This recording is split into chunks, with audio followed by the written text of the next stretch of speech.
Hi, എല്ലാവർക്കും നമസ്കാരം. ഇന്നത്തെ ക്ലാസ് തും ജിയോ ഹസാരോം സാൽ സാൽ കെ ദിൻ ഹോ 50,000 എന്ന കഹാനിയിലെ പ്രശ്നോത്തരം ആക്ടിവിറ്റീസുമാണ്.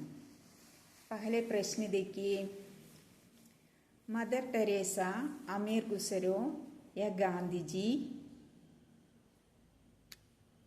ये लोग आज जिंदा नहीं है पर इन्हें सब आज भी याद रखते हैं. क्यों?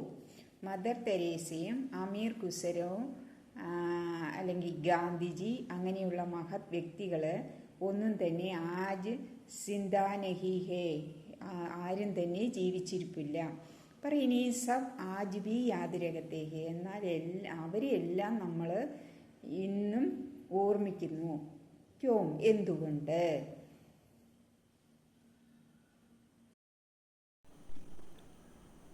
क्योंकि वे अपने लिए नहीं दूसरों के लिए जिए हैं. എന്തെന്നാൽ അവർക്ക് വേണ്ടിയല്ല, മറ്റുള്ളവർക്ക് വേണ്ടിയാണ് ജീവിച്ചത്. उसके कर्म और विचार के नाम पर हम उन्हें आज भी याद करते हैं. അവരുടെ പ്രവൃത്തിയും ചിന്തകളും അല്ലെങ്കിൽ ഭാവനകളുടെ ആ പേരിലാണ് നമ്മൾ ഇന്നും അവരെ ഓർമ്മിക്കുന്നത്. മനസ്സിലായില്ലേ? നെക്സ്റ്റ് ക്വസ്റ്റ്യൻ നോക്കൂ. नाना कोई और शेर की बात बताओ ना. यहाँ निम्मी का कौन सा मनोभाव प्रकट होता है? मुतशा, कोई और शेर की बात बताओ ना. ഷേറിനെ കുറിച്ചുള്ള വേറെയും കാര്യങ്ങൾ പറഞ്ഞു തരുമോ എന്ന് ചോദിക്കണം. യഹാ നിമ്മിക്ക കോൺസ മനോഭാവ പ്രകട ഹോത്താ ഹേ. ഇവിടെ നിമ്മിയുടെ എന്ത് മനോഭാവമാണ് പ്രകടമാക്കുന്നത്?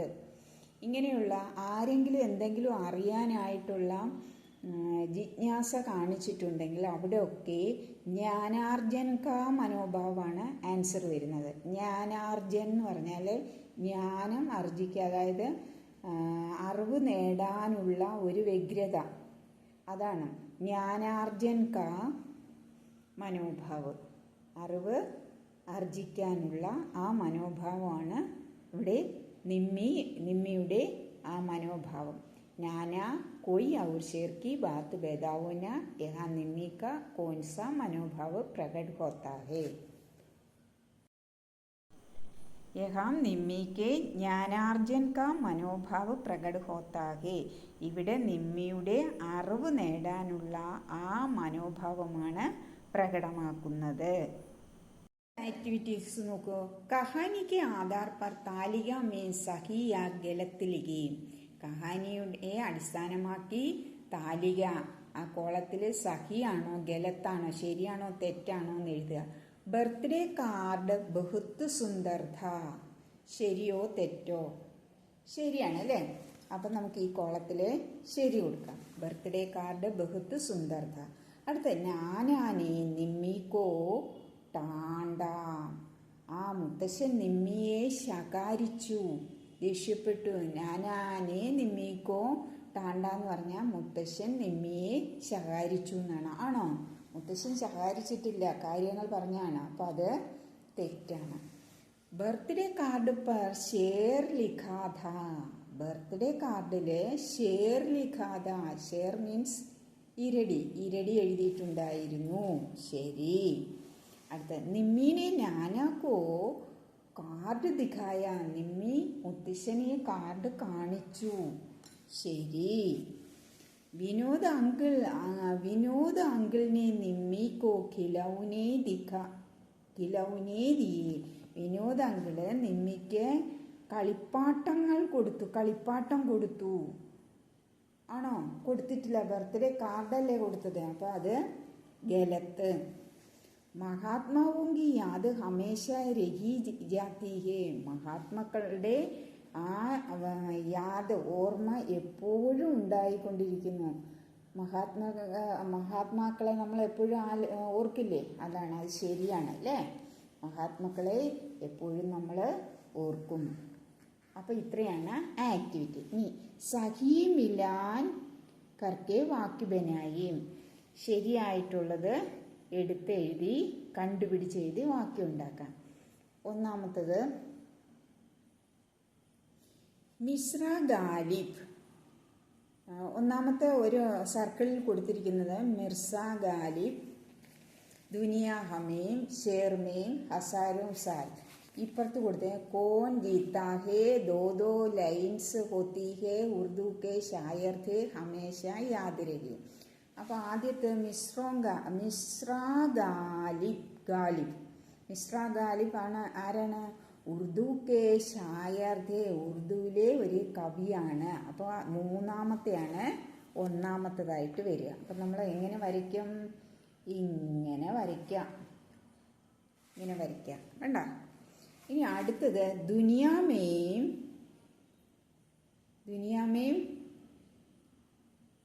ഹമേശ യാദ് രഹീം. ഹമേശ യാദ് രഹീം രണ്ടാമത്തത് ലാസ്റ്റുമായിട്ട് യോജിപ്പിക്കുക.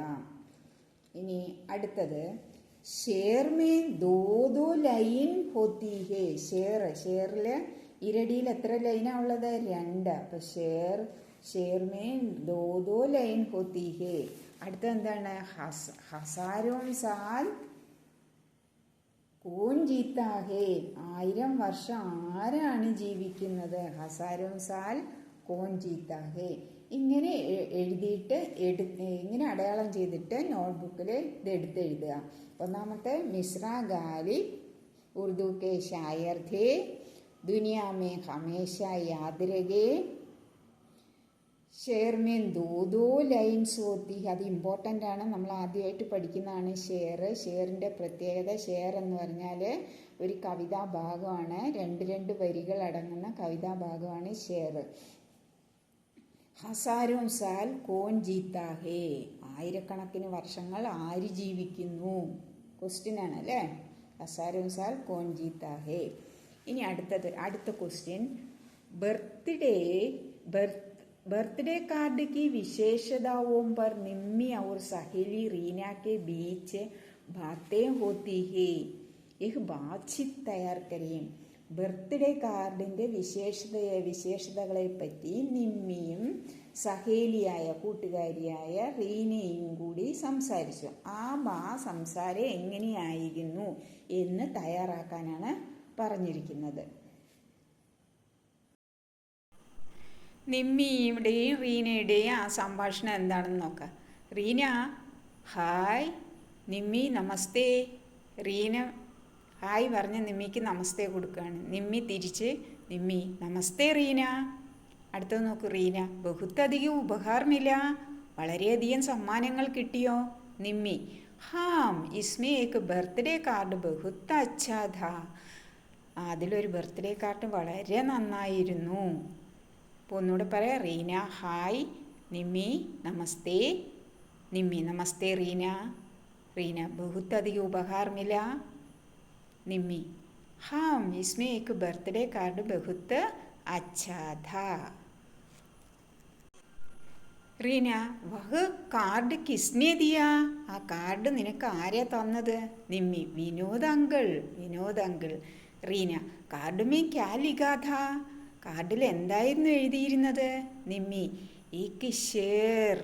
ഒരു ഈരടിയാണ് എഴുതിയിരുന്നത്. ജൈസേ ഇങ്ങനെയുണ്ട്. ജിയോ ഹസാരോം സാൽ കെ ദിൻ ഹോ 50,000. 1000 വർഷം ജീവിക്കട്ടെ. ആ ഓരോ വർഷത്തിലും 50,000 ദിവസങ്ങൾ ഉണ്ടാകട്ടെ എന്ന്. അതിൻ്റെ അർത്ഥം മത്തലബ് കുച്ച് ഐസ കാം കർ ജാവോ കി ദുനിയ ആപ്കോ ഹമേശ യാദ് രഹൂ. ആ ബ്രാക്കറ്റിൽ കൊടുത്തിരിക്കുന്നത് നിങ്ങൾക്ക് വേണമെങ്കിൽ എഴുതിയാൽ മതി. എല്ലാവരും പഠിക്കാൻ ബുദ്ധിമുട്ടുണ്ടെങ്കിൽ അത് പഠിക്കണ്ട. എന്ന് വെച്ചാൽ നിങ്ങൾ ഏതെങ്കിലും കർമ്മങ്ങൾ ചെയ്തിട്ട് ആ കർമ്മത്തിൻ്റെ മേലെ നിങ്ങളെ അറിയപ്പെടണം എന്നാണ് ഉദ്ദേശിക്കുന്നത്. പാഠത്തിൽ പഠിച്ചത് തന്നെയല്ലേ. റീന ചോദിക്കുകയാണ് ഷേർ നിമ്മി കവിതാക്കെ ദോ ലൈൻസ്. ഷെയർ എന്താന്ന് ചോദിച്ചു. അപ്പം നിമ്മി ആൻസർ പറയാണ് കവിതാക്കെ ദോ ലൈൻസ്. റീന ഏ കിസ്നെ ലിഖ. റീന അപ്പം ചോദിക്കുക ഇത് ആരാണ് എഴുതിയത്? നിമ്മി ഉറുദു കവി ഗാലിബിനെ ലിഖ. ഉറുദു കവിയായ ഗാലിബാണ് ഇത് എഴുതിയത്. റീന ഹാം. അപ്പോൾ വാർത്താലാപ് ഇങ്ങനെയാണ് എഴുതുന്നത്.